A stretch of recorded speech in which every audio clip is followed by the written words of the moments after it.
Halo semuanya, selamat datang di segmen analisa. Di video kali ini kita akan bahas adalah kisah perjuangan dari seorang Baradae atau Richard Eliezer Pudihang Lumiu untuk menjadi seorang anggota Polri. Namun sayang, entah apa tujuan dari Tuhan, karena aku yakin apapun yang terjadi pada manusia itu semua pasti karena kehendak Tuhan.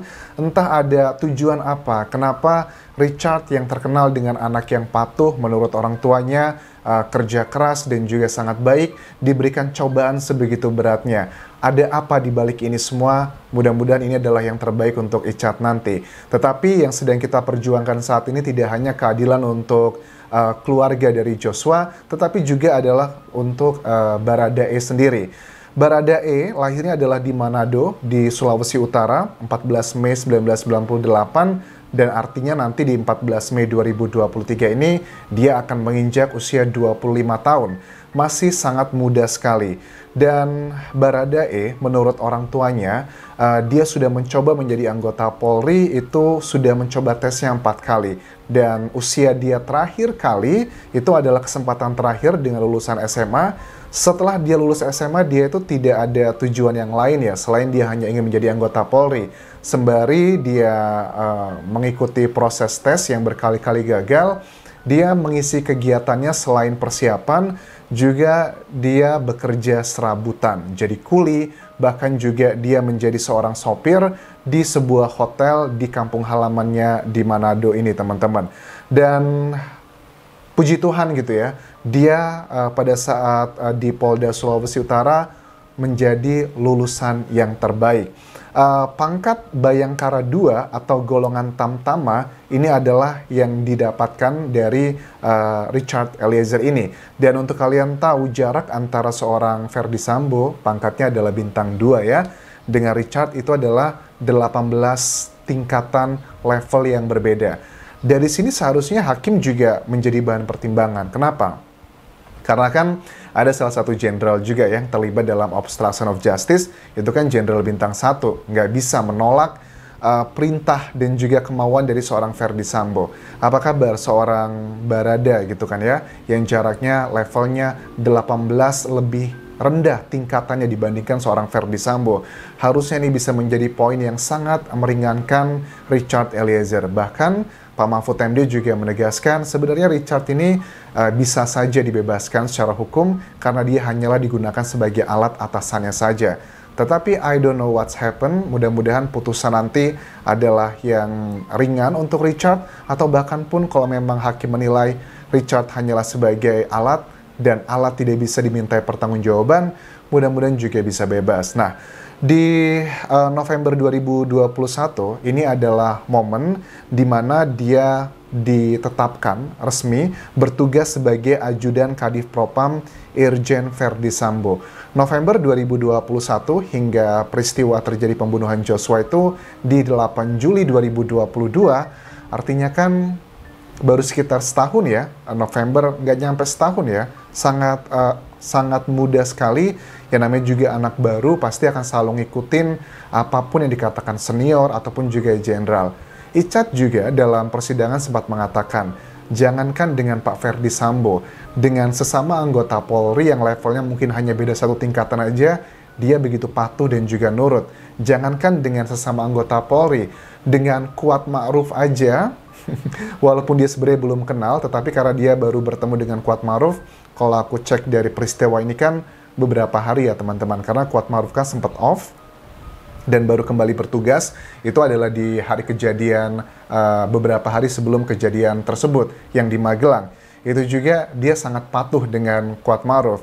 Ini pun juga diaminkan oleh orang tuanya Baradae bahwa dari kecil hingga dia remaja, hingga tumbuh dewasa, Richard adalah orang yang patuh. Misalnya, Richard pada saat dia tumbuh dewasa sampai dia sekolah, karena kan dia jarang bertemu dengan ayahnya, karena ayahnya berprofesi sebagai seorang supir yang bekerja di sebuah perusahaan swasta yang sering mengantar barang keluar kota, makanya dia lebih banyak menghabiskan waktu bersama ibunya. Dia adalah anak bungsu dari 2 bersaudara. Kedekatan ini nggak bisa dibohongi dengan ibunya atau mamanya, dengan panggilan sayangnya masih memanggil kata-kata ade, terus juga dengan mama, kedekatan emosional, masih sering berkomunikasi, itu adalah hal yang tidak bisa didapatkan kalau dia tidak memiliki hubungan baik dengan ibunya ataupun juga orang tuanya.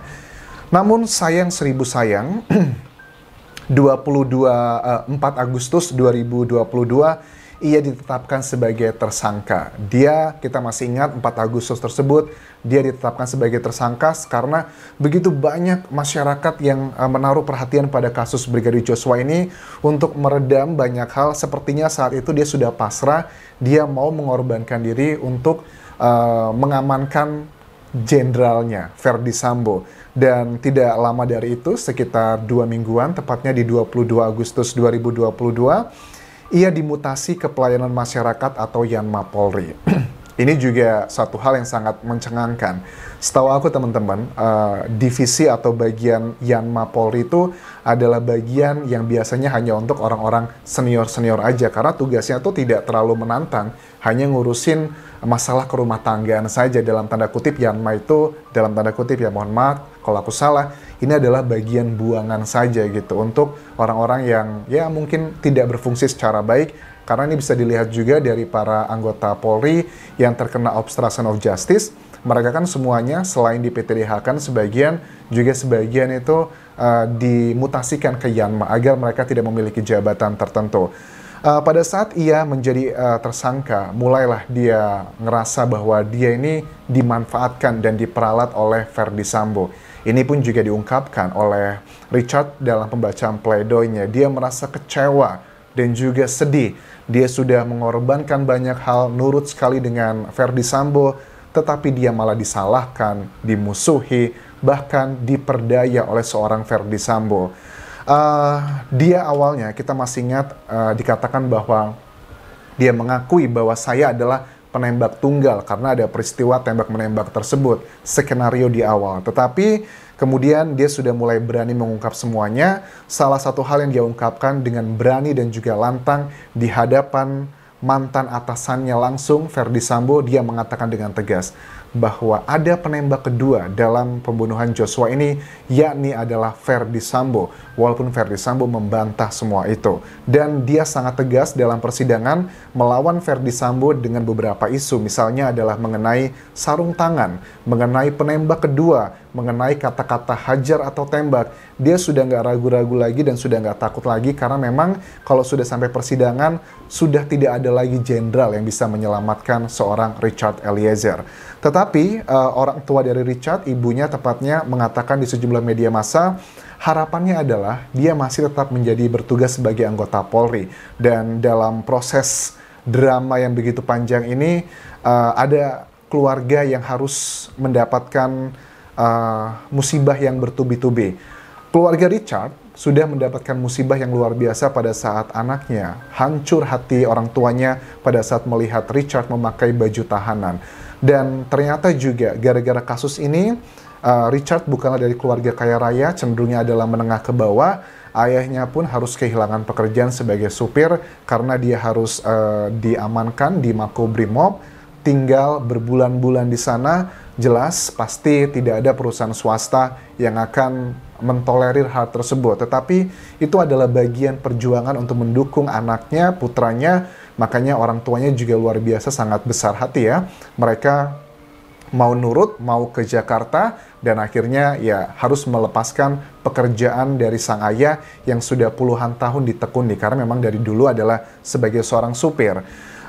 Pada saat ia mencoba 4 kali menjadi anggota Polri pun gagal. Kalian tahu bahwa selama 4 tahun tersebut lulus SMA, kerjaan Richard ini hanyalah sebagai kuli serabutan aja teman-teman. Selain menjadi kuli, dia juga menjadi seorang sopir di sebuah hotel di kampung halamannya Manado. Ini bagi aku juga sebuah kepribadian yang luar biasa loh. Karena kan anak zaman sekarang, dia masih muda loh, 24 tahun. Berarti kalau dulu prosesnya mungkin masih 19 tahun, 20 tahun ya teman-teman. Itu dia mau meninggalkan gengsi dan egonya, dia menjadi seorang sopir. Itu jarang banget anak-anak yang seperti itu. Biasanya kan gengsi, kerjanya harus ini dan itu. Tetapi ini tidak dilakukan oleh Richard karena dia punya big picture, dia punya dream, dia ingin menjadi seorang anggota Polri. Dia nggak mau kuliah lagi dan sebagainya. Pasti karena urusan biaya, dan dia ngerti dan dia berusaha mengumpulkan uang dengan pekerjaan sebagai di sektor informal tersebut. Kemudian di 30 Juni 2019, pada saat dia telah diterima di Polda Sulawesi Utara sebagai lulusan yang terbaik juga di sana, dia menjalani pendidikan di Watu Kosek, Jawa Timur, dan dia memiliki sejumlah tabungan yang nggak banyak, dan tabungan tersebut pun bukan berasal dari orang tuanya, tetapi adalah hasil dia menabung, menjadi kerja serabutan dan juga sopir selama dia di Manado dengan prosesnya. Proses menjadi anggota Polri itu juga tidaklah murah ya. Tidaklah murah itu artinya ada belasan tahapan. Tahapan pertama, tahapan kedua, tahapan ketiga, itu juga pasti butuh biaya. Dia harus belajar psikotes, dia harus makan makanan yang bergizi dan sebagainya. Itu juga prosesnya membutuhkan biaya. Mungkin bagi sebagian orang yang hidupnya cukup, 10 juta, 20 juta itu adalah uang kecil. Tetapi bagi seorang Richard, anak masih belasan tahun dari keluarga yang miskin, tentunya itu adalah uang yang sangat besar sekali. Dan selama mengikuti proses seleksi, keluarga sangat mendukung sekali dengan berbagai macam hal, bahkan sampai di titik terakhir, di usia terakhir dia di Tamtama tersebut adalah usia terakhir. Setelah itu kalau dia nggak lulus ya nggak akan diterima lagi. Tetapi kan perjuangan dia tidak mengkhianati hasil, akhirnya dia menjadi lulusan terbaik di Polda Sulawesi Utara. Tetapi dari semua cerita kesedihan ini, kalau dibandingkan dengan cerita kesedihannya seorang Putri Chandrawati dan juga Ferdy Sambo, kalau ini kan kesannya kan sekarang ini adalah sedang mencari simpati Yang Mulia Hakim ataupun juga masyarakat umum. Jelas profil dari Baradae jauh lebih lebih simpati ya, menarik simpati masyarakat dan juga hakim. Tanpa adanya Baradae, bagaimana dengan orang tuanya Baradae? Karena mereka sudah tidak bekerja lagi. Dia adalah tulang punggung. Berbeda dengan Ferdy Sambo dan juga Putri Chandrawati. Walaupun mereka dihukum puluhan tahun karena keluarga mereka adalah keluarga berada, kita lihat aja. Mereka di penjara pun anak-anaknya masih ada yang menjaga. Masih ada sejumlah pembantu ya, atau asisten rumah tangga, supir dan sebagainya. Masih banyak asetnya begitu. Mudah-mudahan Yang Mulia Hakim benar-benar objektif pada saat mengatakan hal yang meringankan dan hal yang memberatkan. Ini adalah hal yang meringankan menurut aku untuk Baradae. Kalau dari Putri Chandrawati dan juga Ferdy Sambo selalu membawa-bawa keluarga, saya punya anak dan sebagainya. To be honest, tanpa bermaksud tidak simpati, tanpa orang tuanya pun anak-anaknya Ferdy Sambo dan sebagainya tidak akan bermasalah. Dalam tanda kutip adalah urusan ekonomi. Kalau masalah urusan psikologi itu adalah hal yang berbeda lagi. Berbeda dengan Baradae. Dia masih sangat muda, dia juga mau menikah, dia juga masih punya orang tua, dia adalah anak bungsu, dan berasal juga dari keluarga yang sangat terbatas secara ekonomi. Oke, that's really interesting story dari profil Baradae ini. Mudah-mudahan bisa menginspirasi teman-teman juga untuk mencapai mimpinya. Tetapi yang sekarang sedang kita perjuangkan bukan tentang profilnya Baradae, tetapi kita sedang memperjuangkan keadilan untuk seorang justice kolaborator. Kalau hakim tidak mempertimbangkan status dia sebagai JC dengan nyata hukumannya diringankan, aku rasa di kedepan nanti akan banyak orang yang nggak mau jadi JC, nggak mau jadi justice kolaborator. Sudah menerima resiko seumur hidup, tetapi kok hukumannya tidak sesuai. Yang menjadi permasalahan adalah kenapa PC mendapatkan hukuman lebih ringan dari Baradae. Itu yang menjadi permasalahan dengan berbagai macam fakta persidangan yang mengindikasikan PC itu jauh lebih banyak berbohong dibandingkan Baradae. Mungkin saja Baradae ada kebohongan 1, 2, 3. Kita nggak bisa menutup mata, mungkin ada ke arah sana juga, tetapi jelaslah PC jauh lebih banyak dibandingkan Baradae. Bahkan sampai pembacaan pledoi pun dia masih fokus pada sebuah isu yang jelas-jelas alat buktinya tidak ada dalam persidangan, tetapi dia masih tetap fokus di situ. Tetapi kenapa JPU memberikan hanya 8 tahun penjara? Ini yang menjadi a big question. Mudah-mudahan kita masyarakat Indonesia tidak kehilangan kepercayaan terhadap lembaga hukum di Indonesia. Mudah-mudahan itu tidak terjadi. Karena kalau kita udah nggak percaya lagi sama lembaga hukum di Indonesia, lantas kita percaya sama siapa lagi? Haruskah kita kembalikan ke hukum rimba? Mudah-mudahan itu tidak terjadi. Terima kasih sudah menonton. Sampai ketemu lagi di video berikutnya. Tinggalkan like dan juga komen. Subscribe channel YouTube ini. Juga follow Instagram dan Facebook page gue di Anjas Asmara. Sampai jumpa.